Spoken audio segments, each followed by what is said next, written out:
Thank you for a wonderful talk for the last couple of days. My question is regarding bhakti in terms of, in my understanding, what in Dvaita and Vishishta Advaita Vedanta, it seems like bhakti is a necessary aspect in the spiritual journey or spiritual progress.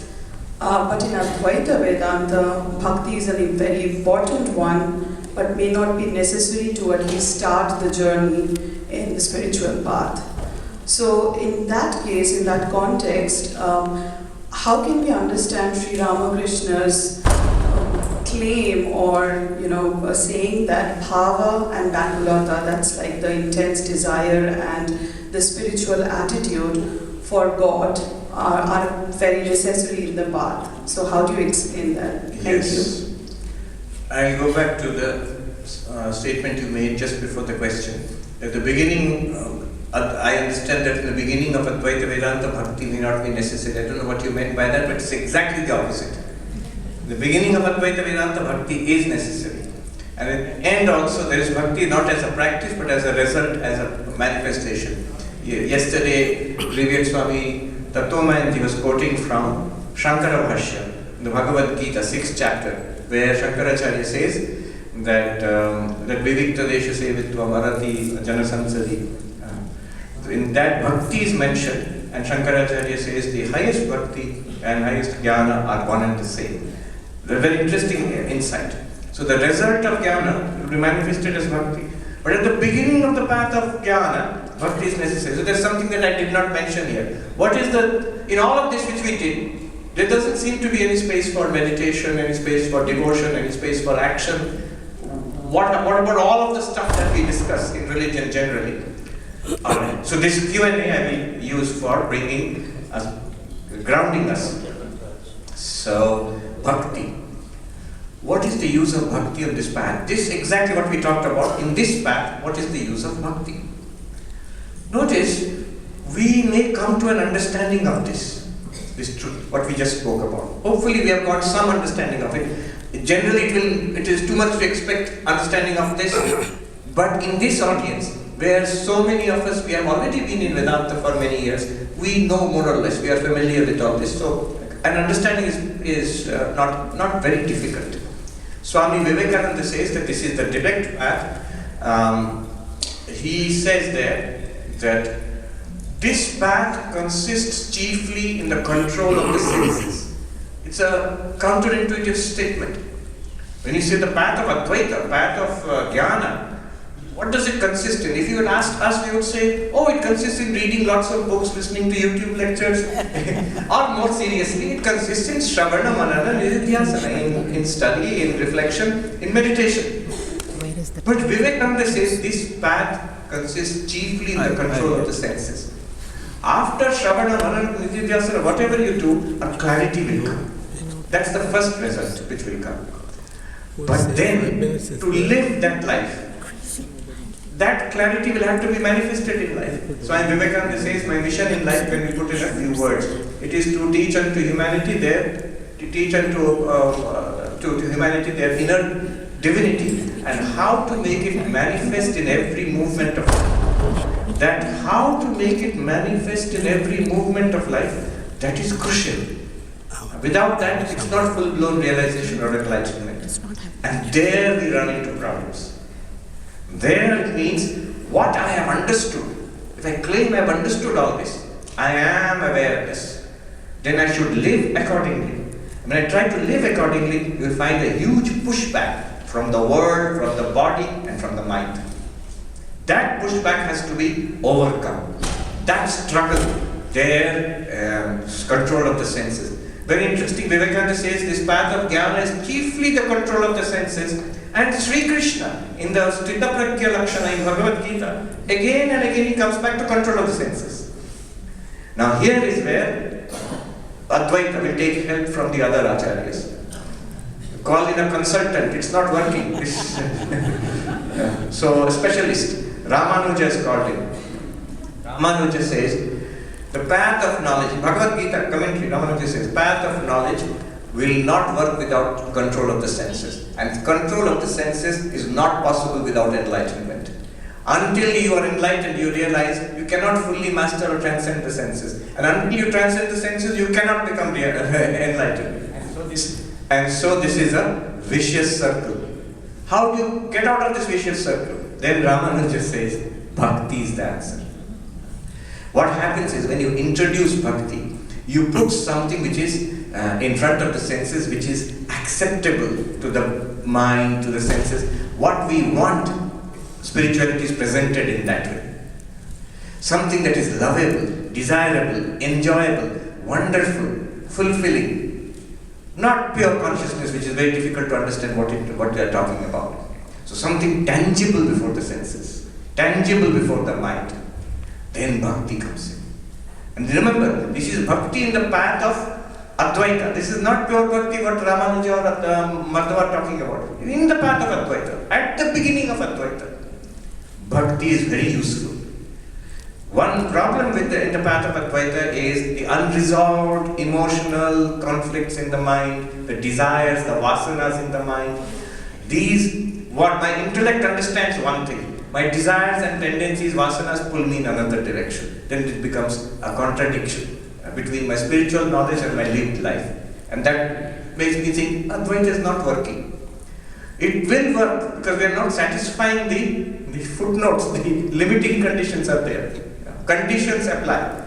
What conditions? The conditions of the fourfold qualifications.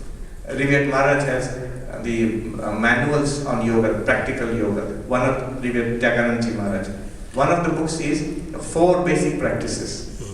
That is the foundation. 4 basic practices for what? What is what Ashtavakra is saying? And if we have not got excellence in that, no need to despair. Bhakti will help us. One sadhu said in Uttarakhand, "Rota hua gyani kisi ko pasand nahi hai." The gyani, enlightened one who is continuously whimpering and complaining, grumbling. This is not good, people are behaving badly with me and my health is not good and no respect from people. This is not inspiring. And at the same time, I am conscious. And good excuse is there. I am consciousness. Ashtavakra told me that.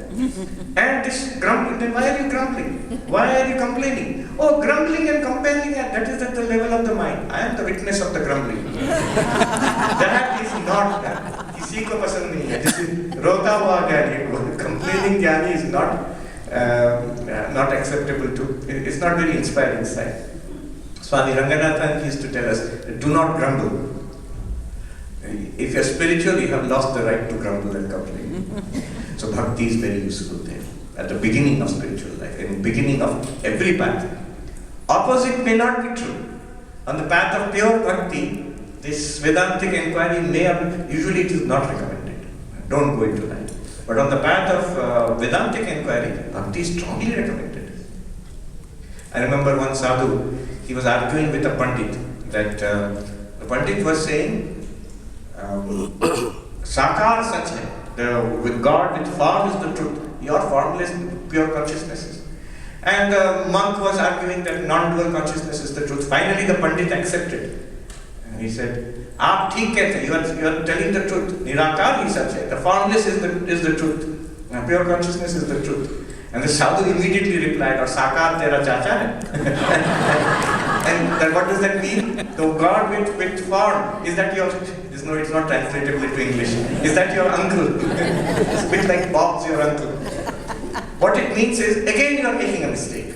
The formless reality is also that reality with form. And for one, knowledge and inquiry, and for God with form, devotion and love. Okay. Pranam Maharaj. My question is the role of Guru different in Advaita Vedanta compared to the Bhakti-oriented traditions? Somewhat different. Advaita Vedanta is a system of knowledge, and therefore the role of Guru becomes even more paramount.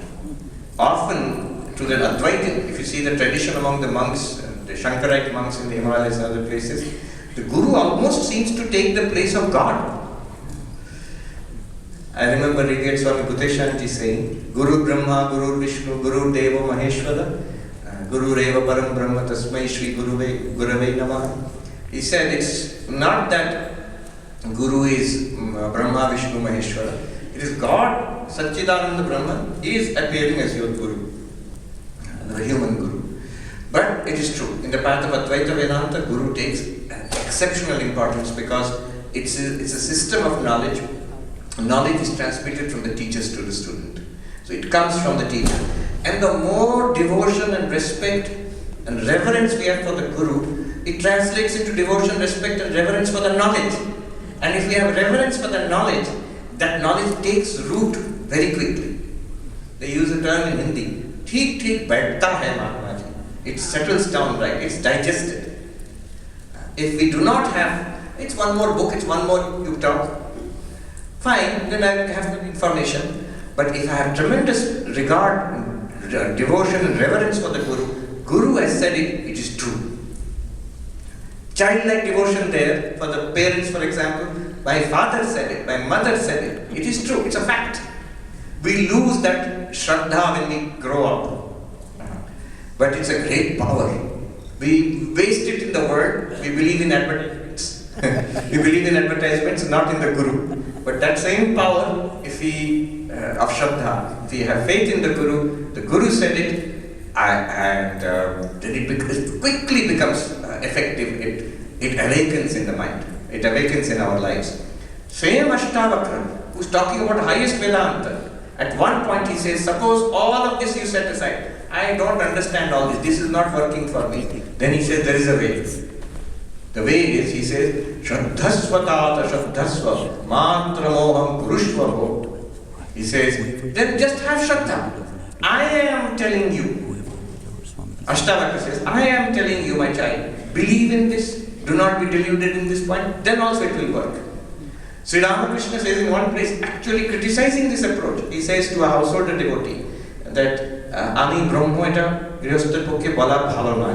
Shobi kora hocche, but kintu Ami Nishkriyo Brahmo eta bola ek kemon kotha. So he says it's not very good if you are very much involved in samsara to say I am Brahman.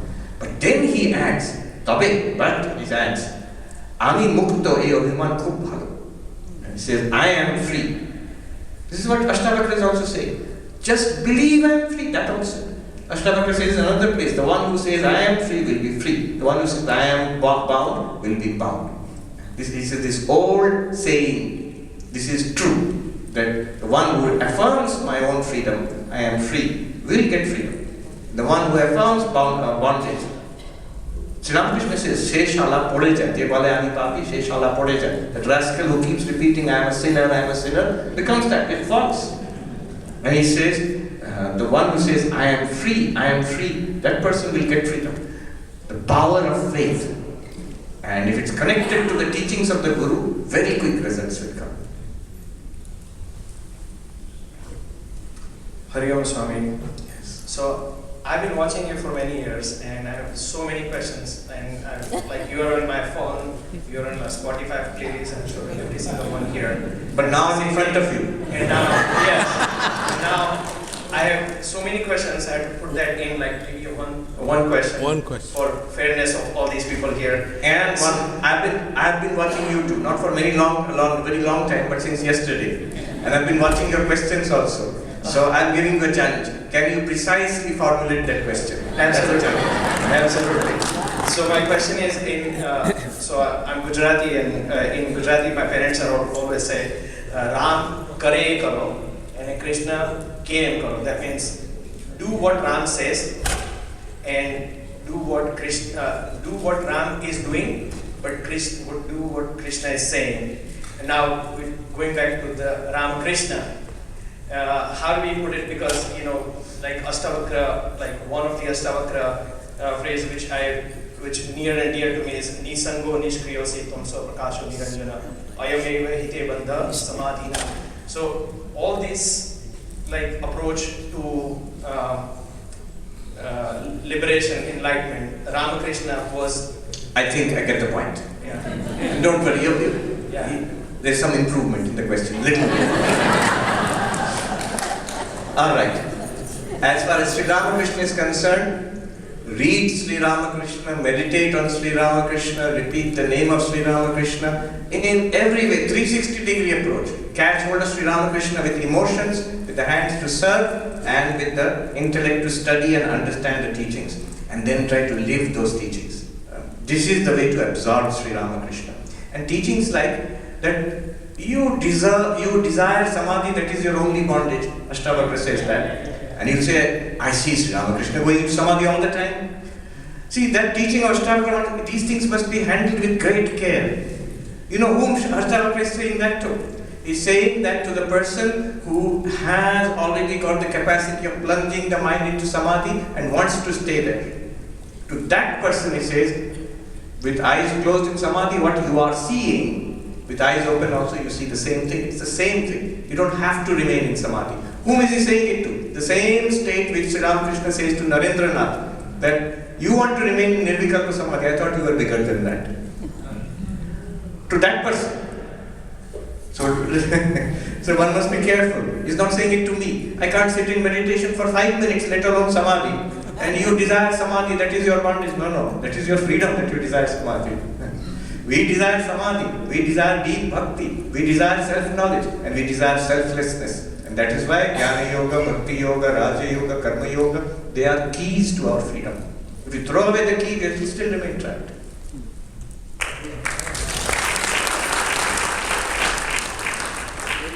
You refer to deep sleep.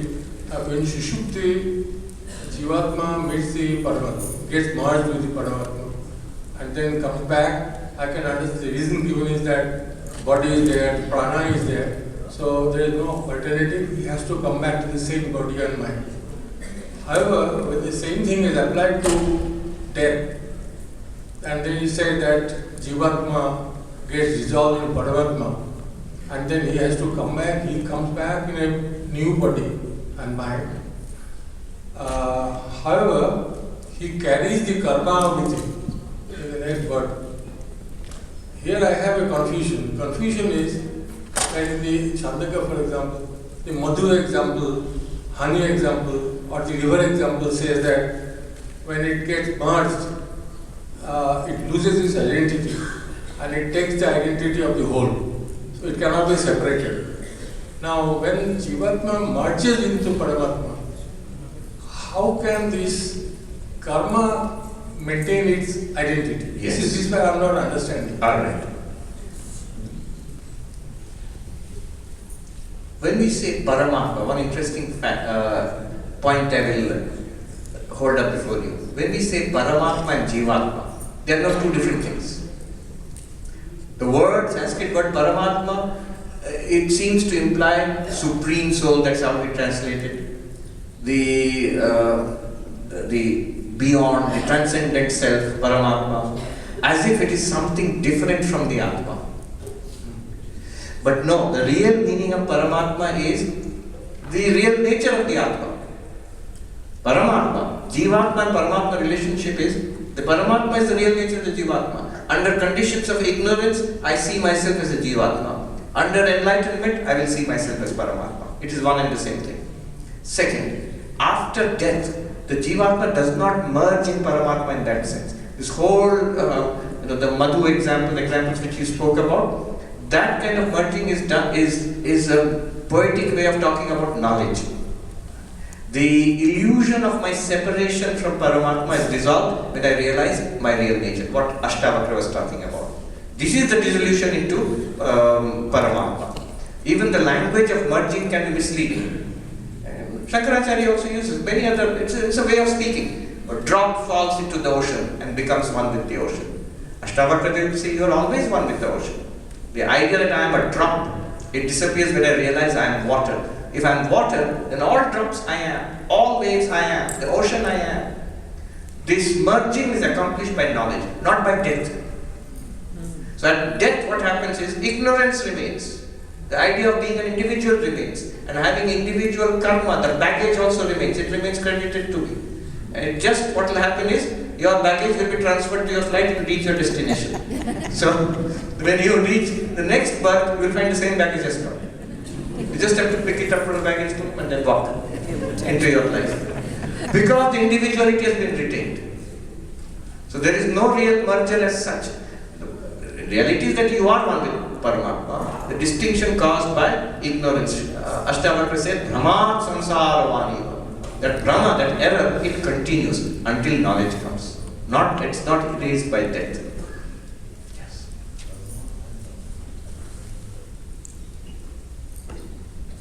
Thank you for speaking with us this morning, Swami.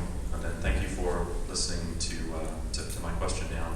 You mentioned mystical experiences, and I've had some mystical experiences years ago. And what I wanted to ask you about was about my perspective towards it, because they're, in my experience, were remarkable. It was like a veil being lifted. The things that I'd read about and hoped for, in some ways, in Vedanta scripture were experienced to some degree, and could confirm them. It was majestic and beautiful, and all of these desirable things. It felt more real, actually, than ordinary life, more concrete and substantive, and I wanted to stay there. But it didn't seem to work that way. I was living sort of almost a monk-like existence when these things happen. But it can feel like success, now I see. I didn't before, and now I see. And I want to go back there. And it can even turn into a burden, something beautiful and illuminating can turn into, okay, now I'm failing because I haven't felt that in a while. I don't know how to get back to that. So can you help with how to process this and how to see them? Yes. The things that you mentioned, they're all characteristics of a genuine mystical experience. That it reveals to you the truth of the texts. What the Vedanta texts are talking about, or other spiritual texts also. Then you now see, oh, yeah, this is a fact. Second, it's majestic, beautiful, sublime. Third, it feels more real than this reality. It feels meaningful, much more meaningful than our humdrum daily life, right? And you will never forget it in your life. It will be one of the most cherished experiences of your entire life. And therefore we want to repeat it. We want to go back there. Good. The next step that you take is beyond mystical experience. Notice what you experience there, the truth, the reality. Is that reality here now? Is it already? I don't have that experience right now, but is the truth still a fact? Yes. It is a fact. Yeah. That mystical experience was a gateway to show you this fact. It opened and it showed you the fact which is all the time present. The door is not important. It opened, and what it showed you beyond the door, that's important. Other doors can open, and it will keep showing you that. And the fact is, that reality you are. That is what we must grasp.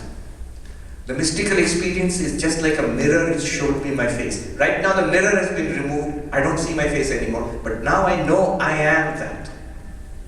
Another mystical experience comes and shows me the face again. That's wonderful. But suppose the mirrors don't come. Just humdrum existence. Still, I am that. I don't need to keep staring at a mirror. In the Gospel of Sri Ramakrishna, there is one statement which is mysterious. There is no context there. Sri Ramakrishna says, if I keep staring at a mirror all the time, people will think I'm mad. What does that mean? So this is, I interpret it this way. The mirror of mystical experiences has shown you the reality. That reality is what you see in Ashtavakra, in the Upanishads, and that reality is continuously present to us. And here is the beauty of the what we are talking about this morning. What the mystical experience showed you is what your every other experience is also showing you right now. Your ordinary seeing, your hearing, smelling and tasting, your walking, talking, enjoying, suffering, waking, dreaming, sleeping, all of them are revealing that reality to you. And that is being done unconditionally, effortlessly, instantaneously, all the time. This is the beauty of it. You don't have to hold on to special mystical experiences. There is a great value in the special mystical experience, as you know. I don't have to tell you that. It's the most valuable thing in your life. But now make that valuable thing, generalize it, spread it all over your life. Let it be a fact. a fragrance which covers all experiences in life? I will try. Again, at the risk of imitating Yoda, don't try, do. Thank you.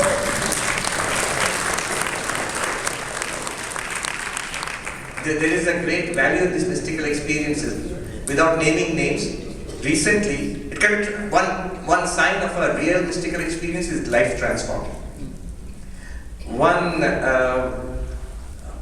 A neuroscientist I met recently, I will not name him, is one of the leading neuroscientists in the world. Just about anybody who is interested in neuroscience knows his name. He said to me, until very recently I was a materialist. And he had a mystical experience. And he says, now I'm open. I'm not abandoning materialism as an explanation for consciousness, but I'm open to the possibility that, what Buddhism says, Vedanta says, what the mystics of the world have said, that's true.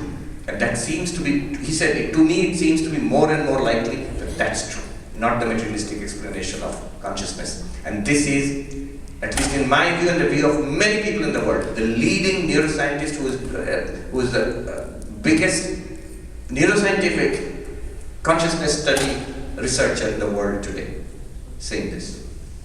Thank you. I think looking at time, we have one more question for sure. And after that last question, the audience has been fantastic. It has been a great experience. We'll have the vote of thanks for a few minutes, and then we'll go for pictures depending upon how much time you have and depending upon how many of our Gurujis are available. Thank you. Pranam Swamiji, my name is Mukund. My question might be very silly, but I've been thinking, why does Nirguna Brahman need to manifest as Saguna Brahman? Is it to experience itself? That's one answer. I can give you a whole range of answers. If you look at the Vedantic texts, it is for our benefit. The whole universe and our appearing as jivas and life after life is a Vedanta, it's a school of Vedanta as we progress towards enlightenment. There are problems with that explanation. Then you go to the next level of explanations. It is the play of that consciousness, Leela. Sri Ramakrishna says, Tar Leela Amrati Guru. It's the play of that consciousness. There also you can doubt it. In the Gospel of Sri Ramakrishna, somebody gets indignant. Tar to Leela, Ramra Mori. It's the Leela play of that divine being, and we are dying. It's a death for us. Why this Leela? And then Sri Ramakrishna goes down the Ashtavakra path. He says, but who are you? There's no answer to that. If you say it is your Leela, then we should ask you that question. Yes, why are you manifesting as all this? So there are many, many answers. Even beyond this Leela answer is the Maya answer. Not really manifesting, it's appearing as in this way. If you ask why appearing, then Gaudapada answer will come. Devasesha Swabhavoya. This is the very nature of light to shine. It's the very nature of Nirguna Brahman to shine. How does it shine? As the triad of Jiva Jagatishwar. But why in this way? That you go into law of karma, go into science, it will give you an explanation why in this way, not in that way. But the fact that it shines forth is the very nature of Nirguna Brahman. Suppose it did not shine forth, still criticize, what a useless Nirguna Brahman, doesn't do anything. When it does something, why so much problem? Yes. So these are all the different ways of trying to answer that question. Thank you. Thank you, Swamiji. Thank you. Let's give our song.